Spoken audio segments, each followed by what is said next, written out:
Rajkot game ઝોનમાં આગકાંડમાં વધુ એક ખુલાસો સામે આવ્યો છે। યુવરાજસિંહ સોલંકીના નામે ટીઆરપી ગેમ ઝોનનું બુકિંગ લાયસન્સ હતું। ગેમ ઝોનની ટિકિટ અને પાસ વેચવાનું પોલીસે લાયસન્સ આપ્યું હતું। 21 નવેમ્બર 2023ના રોજ પરવાનગી આપવામાં આવી હતી। ફાયર વિભાગ, કાર્યપાલક ઇજનેર અને રાજકોટ પોલીસને નકલ પણ મોકલવામાં આવી હતી। બુકિંગ લાયસન્સની નકલ જુઓ। ઝી 24 કલાક પર પોલીસે કયા આધારે પરવાનગી આપી તે સવાલ પૂછી રહ્યું છે ઝી 24 કલાક। ફાયર અને કાર્યપાલક ઇજનેરે પણ તપાસ વિના ગેમ ઝોનને ચાલવા દીધા હતા। તો જે રીતે અનેક ખુલાસાઓ રોજ બરોજ અનેક ખુલાસાઓ સામે આવી રહ્યા છે, ત્યારે વધુ એક ખુલાસો સામે આવ્યો છે। રાજકોટ ગેમ ઝોનમાં આગકાંડમાં વધુ એક ચોંકાવનારો ખુલાસો સામે આવ્યો છે। યુવરાજસિંહ સોલંકીના નામે ટીઆરપી ગેમ ઝોનનું બુકિંગ લાયસન્સ આપવામાં આવ્યું હતું। ગેમ ઝોનની ટિકિટ અને પાસ વેચવાનું પોલીસે લાયસન્સ આપ્યું હતું। 21 નવેમ્બર 2023ના રોજ પરવાનગી આપવામાં આવી હતી। ફાયર વિભાગ, કાર્યપાલક ઇજનેર અને રાજકોટ પોલીસને આ નકલ પણ મોકલવામાં આવી હતી। બુકિંગ લાયસન્સની નકલ ઝી 24 કલાક પર આપ જોઈ રહ્યા છો। આપ જુઓ, આ એ જ નકલ છે જેના કારણે અનેક બાળકો, અનેક લોકો ભૂંજાયા છે, અનેકના પરિવાર, અનેકના માળા વિખાઈ ચૂક્યા છે। તો આપ આ નકલ જોવો ઝી 24 કલાક પર।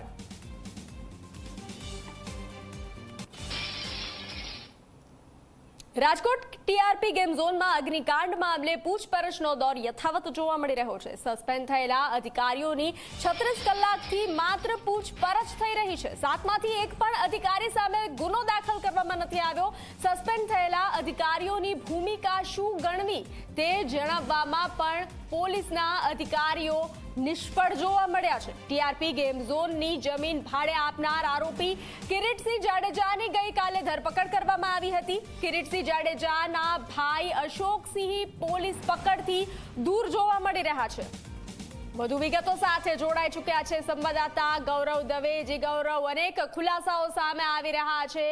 આ ગેમ ઝોનમાં અનેક વસ્તુઓ સામે આવી રહી છે, હાલ શું અપડેટ છે? બંસી, જે રીતના રાજકોટની અંદર અગ્નિકાંડ સર્જાયોના અગ્નિકાંડની અંદર 28 જેટલી જે જિંદગીઓ છે તે આગની અંદર હોમાઈ ચૂકી। 48 કલાક કરતાં વધુ સમય છે તે થઈ ચૂક્યો છે અને 36 કલાક એ જે પણ જવાબદાર અધિકારીઓ હતા તેમને જે સસ્પેન્ડ કરવામાં આવ્યા હતા તે તમામ જે અધિકારીઓ છે તેમને રાજકોટ ક્રાઇમ બ્રાન્ચ ખાતે તેમની પૂછપરછ છે તે કરવામાં આવી રહી છે। 7 જેટલા જે અધિકારીઓ છે કે તેમની અટકાયત છે તે કરવામાં આવી છે અને પૂછપરછનો દોર છે તે ચાલુ કરવામાં આવ્યો છે। એસઆઈટીની ટીમ છે કે તેમના દ્વારા પણ તપાસ સતત કરવામાં આવી રહી છે। એક બાદ એક પુરાવાઓ છે તે એકત્ર કરવામાં આવી રહ્યા છે, પરંતુ ક્યાંક ગેમ ઝોનની જે મંજૂરી અને ક્યાંક બેદરકારી દાખવનાર જે તમામ જે લોકો છે કે તેમની અત્યારે પૂછપરછ છે તે કરવામાં આવી રહી છે। એક પણ અધિકારી સામે હજુ સુધી રાજકોટ ક્રાઇમ બ્રાન્ચ દ્વારા ગુનો છે તે દાખલ કરવામાં નથી આવ્યો।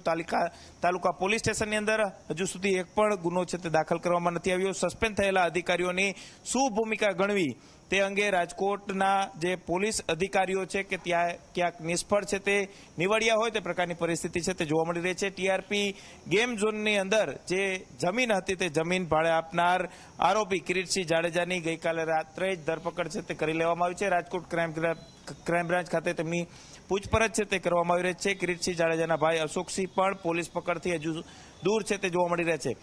જે રીતના રાજકોટ મહાનગરપાલિકાના ચીફ ફાયર ઓફિસરે પોતાનું નિવેદન આપ્યું હતું કે તેમને આ લાયસન્સ બાબતે કોઈ પણ જાણ છે તે કરવામાં નહોતી આવી, નહીં કે પોલીસ દ્વારા, પરંતુ જે ટિકિટ માટે થઈને જે લાયસન્સ આપવામાં આવ્યું હતું પોલીસ દ્વારા તેની અંદર નકલ રવાના છે તે ચીફ ફાયર ઓફિસર રાજકોટ મહાનગરપાલિકાને પણ કરવામાં આવી છે। એટલે કે ક્યાંક આ પ્રકારે અહીં ગેમ ઝોન માટેની મંજૂરી છે તે આપવામાં આવી છે તે પ્રકારની જાણ પોલીસ તંત્ર દ્વારા જ રાજકોટ મહાનગરપાલિકાને કરવામાં આવી હોવાનો એક ઘટસ્ફોટ છે તે થયો છે। એટલું જ નહીં, સાથે સાથે જીએસટી વિભાગ છે કે તેમને પણ પોલીસ તંત્ર દ્વારા આ પ્રકારે ટિકિટ ઉઘરાવવા માટે લાયસન્સ છે તે આપવામાં આવ્યું છે। ત્યારે જીએસટી ઉઘરાવવું કે નહીં તે અંગે તેમને જાણ છે તે કરવામાં આવી છે। મનોરંજનના કોઈ પણ સાધનો હોય તેની અંદર જીએસટી છે તે લાગતું હોય છે, પરંતુ ક્યાંક ટીઆરપી ગેમ ઝોન છે કે તેની અંદર જીએસટી લાગતું ન હોવાનું અથવા તો તે સંચાલકો છે તે તેમના દ્વારા જીએસટી ને લઈને ક્યાંક કૌભાંડ છે તે આચરવામાં આવતું હોય તે પ્રકારની પરિસ્થિતિ જોવા મળતી હતી. હવે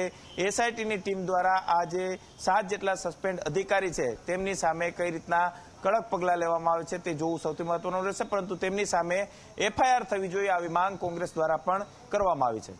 જી બિલકુલ ગૌરવ, જાણકારી સાથે